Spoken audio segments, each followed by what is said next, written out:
നിങ്ങൾക്ക് മനസ്സിൽ ഏറ്റവും കൂടുതൽ അടുപ്പം അല്ലെങ്കിൽ സ്നേഹം ആരോടാണ്? ഈ ഒരു ചോദ്യം കേൾക്കുമ്പോൾ നിങ്ങളുടെ മനസ്സിലേക്ക് ഓടി വരുന്നത് എന്താണ്?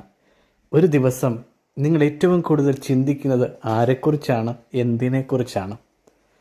നിങ്ങളൊരു ദിവസം എന്തിനെക്കുറിച്ചാണ് ഏറ്റവും കൂടുതൽ ആകുലപ്പെടുന്നത്? തമ്പുരാൻ്റെ മുമ്പിൽ അതൊന്ന് പരിശോധിച്ച് നോക്കണം. എന്നിട്ട് ഈശോയോട് പറയണം, ഈശോയെ, ഒരു ദിവസം ഞാൻ നിന്നെ സ്നേഹിക്കുന്നതിന്, നിന്നെക്കുറിച്ച് ചിന്തിക്കുന്നതിന് എനിക്ക് കൃപ നീ തരണം. എൻ്റെ ജീവിതത്തിൻ്റെ ബാക്കി കാര്യങ്ങളെല്ലാം നിന്നിൽ തരുന്നതിനുള്ള അനുഗ്രഹം എനിക്ക് തരണം. എന്നെ അലട്ടുന്ന ഒരുപാട് പ്രശ്നങ്ങളുണ്ട്. നിന്നേക്കാൾ ഉപരി ഞാൻ ഒന്നിനെയും സ്നേഹിക്കാതിരിക്കട്ടെ.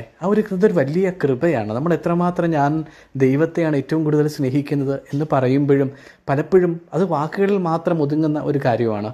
നമ്മുടെ പ്രവൃത്തിയിൽ അത് നഷ്ടപ്പെട്ടു പോകാതിരിക്കട്ടെ. ഇപ്പോൾ ഈശോയുടെ മുമ്പിലിരുന്ന് എന്നൊന്ന് പരിശോധിച്ച് നോക്കണം. ഏറ്റവും കൂടുതൽ സ്നേഹിക്കുന്നതും ഏറ്റവും കൂടുതൽ ചിന്തിക്കുന്നതും ആരെക്കുറിച്ചാണ്? അത് ചിലപ്പോൾ കുടുംബത്തെക്കുറിച്ചായിരിക്കാം, ജീവിത പങ്കാളിയെക്കുറിച്ചായിരിക്കാം, മക്കളെക്കുറിച്ചായിരിക്കാം. എന്നാൽ അതിലെല്ലാം ഉപരി ഒരു പടി കൂടെ എൻ്റെ ദൈവമേ, നിന്നെ സ്നേഹിക്കാനും നിന്നെക്കുറിച്ച് ചിന്തിക്കാനുമുള്ള കൃപ എനിക്ക് തരണമേ എന്ന് പ്രാർത്ഥിക്കാം. തലവണങ്ങി ആശീർവാദം സ്വീകരിക്കാം.